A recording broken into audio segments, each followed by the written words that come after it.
Hey guys, welcome back to another episode of Draw with T. If you've seen the last episode, then you know what this is going to be. This is a character portrait of Scath, or Scathic, my evil Duro character from Calasmere, which is my story. You guys probably know that already because I can't imagine too many new people are watching this. What's different about this episode from the other character episodes that I've done is that you're going to see me get kind of frustrated and you're going to see me draw a lot of different versions of this sketch. When I was working on this, I did a lot of art in one day. In fact, I think I did this and the last episode and maybe the episode before that all in one day. I can't quite remember. And the day started out all right, but about when I got here, I suddenly was being very hypercritical of myself, and I didn't like where any of the sketches were going. Even though this one here probably would have worked. I don't know what my issue was. I really don't, but I was just having a bad time with art. Couldn't satisfy myself, and here you see I'm starting over again, which isn't always unusual. Sometimes I redo a sketch, a second time, because the first time I'm stiff and, I just can't. I don't do a good job, but in this case, I believe I do it, 3, 4, 5 times. There's second attempt. Here comes the third. Some of these would have worked. In fact, I think some of these possibly would have worked better than what I ultimately decided to go with.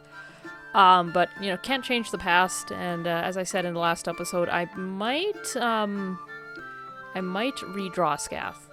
Well, saying that, I actually now don't remember if I said that in the last episode or not. I kind of said this to other people, so maybe I'm mistaking that.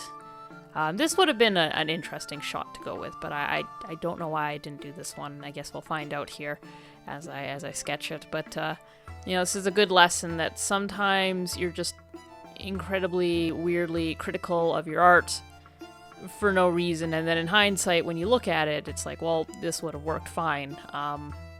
So that's kind of the beauty of having recording my drawings now is.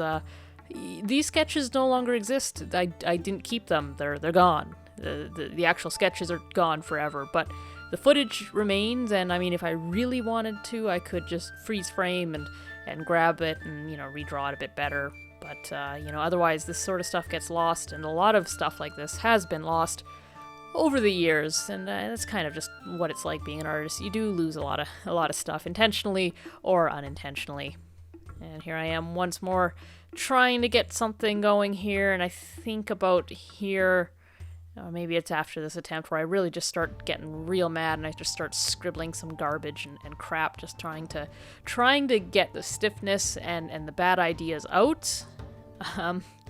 But I don't think it really worked. Not really well at all.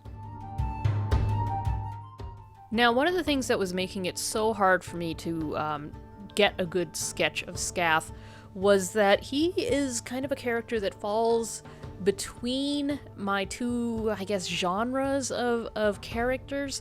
I have human characters and I have anthropomorphic characters. And my anthropomorphic characters look a lot better than my human characters. And I'm still trying to remedy that. I still don't entirely know why, but it's just they're more expressive and they just look better. Scath kind of has the eyes of my anthro characters, but kind of everything else of a human character, and sometimes it just comes out weird and it looks weird. And then also with his design, he's got these great big, eyes that aren't actually eyes. Those aren't his real eyes. It's kind of a mask, and in classic cartoon styling, he can emote through that mask. So it's supposed to be these sort of bug eye, glowing green bug eyes that are supposed to, unnerve you a bit. But the problem with big eyes is it can seem very cutesy and, cartoony. But at the time, I wasn't trying to reinvent the character. I was just kind of trying to update him a little bit. Here's those frustrated drawings I was telling you about. Yeah, this is I was kind of throwing a fit, but the reason I was doing that was also to try and just, in 2 seconds, put down the lines that would, that were most important to Scath. And in that instance, it was the angry big eyes and the spiky teeth and the hood. and that just was supposed to help me kind of remember what makes the character important. Then I came back and I changed up my brush and kind of recalibrated my monitor, and then tried again. And this is the sketch that I ultimately went with, and it's okay, but I think there were some other ones that were better, or there's versions of this one coming up that were better, unfortunately. But back to what I was saying, the problem with Scath's eyes is they could kind of make him seem cutesy if I don't succeed in making him seem unnerving, and his look in all of these is okay, but further exploration needs to be done.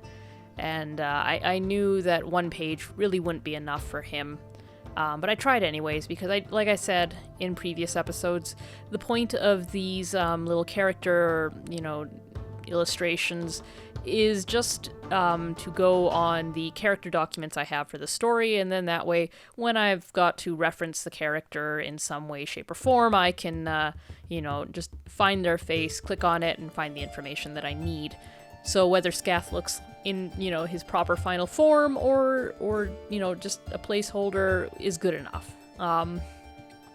What I didn't count on when starting this series is that I would be very bothered by character portraits that, to me, didn't fully encapsulate the character. And a couple times I have gone back and edited some of the character portraits, even though I usually leave things as is once they're finalized. Now here we're moving on to the horns, and there was a set of horns that were more antler-like that I drew just before these ones, and I actually kind of like those more now that I'm seeing these. I ultimately went with these ones because they basically resembled the ones from the original little doodle I did of Scath when I reviewed the Huion model of Tablet. So I decided to go with that just for the sake of it kind of worked. A lot of people liked it, so I figured whatever, I'll do that. Here also is something I haven't really done in these portraits, is I'm kind of tonally shading Scath in, and this was partially just me winding down and trying to make good art after making so much bad art. Like I just needed this. This was like the dessert to eating my vegetables. But it also had the purpose of me trying to figure out my tone value, because, when you have a lot of darks on darks, it doesn't always, you got to navigate that somehow, and I think I did an okay job here, and now I kind of realized my Huion at some point, the curvature that I like for my pen pressure somehow uncalibrated itself, which... The moment I realized that, I suddenly was like, well, was that part of why my sketching felt so wonky? To this day, I still don't know. Maybe I was having an off day. Maybe it was the pen pressure. It's kind of like, I don't know how to describe it. If you haven't ever sketched digitally, kind of imagine that your pencil has been replaced, and instead of like an HB, you're suddenly working with like a 3H. Like a pencil that no matter how hard you press, it's just very, very light, or the opposite. Like you imagine you have a 9B and even your lightest mark looks as black as midnight. That's kind of how it felt when I was working on it, and granted, the tablet is still new to me, even at the time of recording this, and that was more so even more true when I was doing this. Now right here I'm doing these sort of interesting straight horns that sort of point forward on Scath, and honestly, I really like those horns. They really add a level of aggression to the character, and I think if I am doomed to redo his portrait, I think I will probably be doing that. One of the things I don't like here is how I've made Scath's nose. In the original versions, he just kind of has a skeleton nose, and it bothered me that I didn't know how that worked, because, like I said, it's a mask, so he does have a nose, and his nose has to protrude from something, so the fact it was just flat didn't really make sense to me, so I decided to give him a proper nose here, but I don't know if I like it. It kind of makes him feel a bit like a goblin, and I wouldn't be surprised if people, are like, it's the Green Goblin from the Spider-Man movies from, way back when. I mean, I couldn't really blame them for that. I mean, his design is... well, it could use a little bit of work, let's just say. But yeah, no, that nose really bothers me for some reason. And it bothers me because it's a nose. How ironic is that? So here I am moving on to the inking now, and the inking was actually, I think it went decently alright. I'm still learning how to use the hue, and it does make life a lot easier, especially with inking, but it doesn't eliminate all the problems.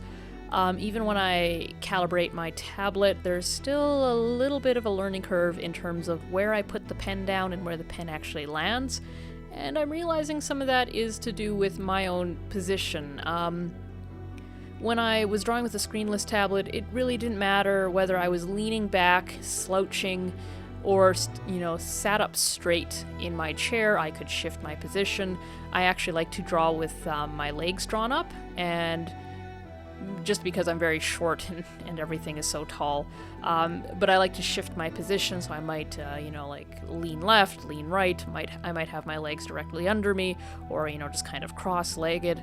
And every time I shift my position, it shifts where I'm sitting, and the calibration no longer is quite 100% accurate, which kind of makes inking a little bit hard. And also, it's just adapting to this technology. For so long I've drawn blind digitally that suddenly being able to draw and not be blind is interesting. Oh dear, you're gonna have to forgive me. Unfortunately, Premiere Pro crashed and took the last half of everything that I said, which was almost until the end of the episode, and threw it in the garbage. And there's no way of recovering that, and I unfortunately have the memory of a goldfish, so I can't quite remember what I was saying and where I was at. Geez, how am I going to recreate this? Well, I remember saying something about color. So... yeah, you can see on the left is an old image of Scath, and I like the face of that. I think I like it more than what I've come up with. I do like that he now has kind of a lower jaw, because I think that's gonna give him a lot more ability to be very emotive. However, I'm not sure about his eyes having pupils and that shine. I might have to get rid of one of those going forward if I am doomed to redo Scath's portrait. The addition to the horns is nice. Definitely adds to him as a character, being all skeletal and stuff. There you can see I pulled up Kaya's portrait, and of course they're twins, if you didn't know. It's really hard to see the resemblance, given that Scath always wears his mask. But that was the reason that I did kind of go with these horns and not the forward-facing horns. In my mind at the time, it made sense because, she's got sweeping back horns. He should have horns that point backward. But now that I'm thinking about it, I think it would have looked better if I'd gone with the forward-facing horns, because they kind of had that shard-like look, and I think it would have worked really well. Here you can see I'm playing with colors now. I'm trying to match things, and here I had a bit of a hard time figuring out the color of the jaw because I wanted it to be a different color. And I was having some issues with dark on dark, and I didn't really like anything I was coming up with. I tried a few wild cards like the purple there, as you saw, and then I tried incorporating more greens and stuff, and ultimately I'm going to make the horns green. There you can see I'm starting that, and at first I'm like, no, that's not good. And then I tried it again. I'm like, well, maybe it's got some staying power. Now, for some reason, I made the ear the same color as the mask, and I can't remember if I leave it like that or not. It makes more sense for it to be the color of the mask. It just suits the image more. However, it's supposed to be his actual ear color, which wouldn't be so pale as the mask. I can't remember if I left it that way or not, but I guess we'll find out. So the horns being green seemed alright at the time, but in hindsight it doesn't make sense because those should be, organic colored, and the green is not really organic at all. It's, everything that's green about him is unnatural, and that's kind of the point. And that's kind of one of the major things I want to change. Now here you can see I'm just fussing with the jaw, and I'm going to be fussing with it for a while. The same way that I was fussing with all the sketches earlier, at this point in the night I was starting to just really fuss and try and find that exact shade that would work. I wanted the lower jaw to stand out amongst all the darkness, but I didn't want it to be the same tone as his as the upper part of the skull, because I wanted the emphasis to be on this sort of pale skull look. And we'll come back to that jaw here in a bit, because I'm not done with it, even though I'm now moving on to shading. So here I'm just trying to figure out what layer style I want, what color I want, what opacity, and as I typically do, I just go in there and rough things out very, very roughly. And I'm still kind of updating how I shade things now that I've got the Huey and tablet. How hard do I make certain lines? How soft do I make certain lines? You know, do I rough things in still, or do I go in with more refinement? You know, work from big masses down to little masses. I'm still figuring it out. At the time of recording this, I'm actually feeling like it's time to do some more explorations and stuff, so that's probably what you'll see in, 10 or so episodes from now. A lot more explorations, a little less personal character work, but we'll see. I've been known to change my minds quite a bit. And yeah, here I am just, refining the work that I've put in. Here I've gone for a very, very hard-lined look, but now I'm hitting it with a little bit of a softened brush edge.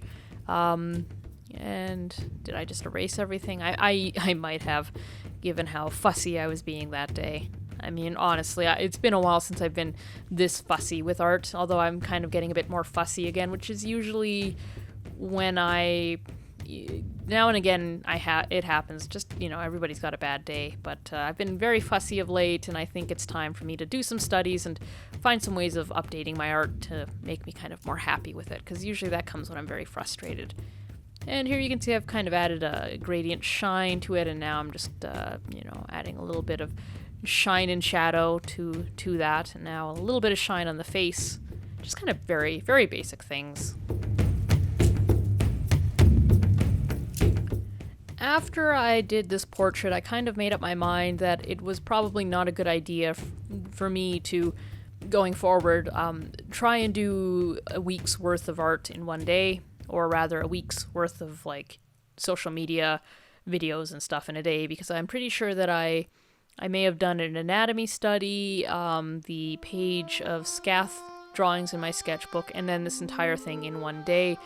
And part of the problem with that is there's a kind of an important phase that happens, and that's right after I sketch the digital portrait. I usually put it aside, and I'll come back to it in even like a day, and then a day later I'll see all the mistakes, and then I'll fix them up, and then I'll move on to finish, and then it usually looks all right. But going from sketch right to finish, I inevitably wake up the next day and I look at it and I'm like, oh crap, I missed one line is off, or this whole eye is off, and man, if I just caught it a little sooner, or caught it, left it and then caught it, it would look better. But now I'm stuck with this thing that looks like I drew it all in one day.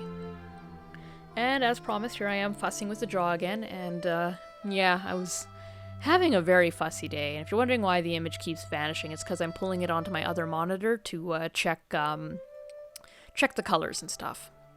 Anyways, guys, that's basically it. I'm basically done now. So like, comment, and subscribe if you haven't already, and I'll see you guys in the next episode, and stay safe out there. Have a good one.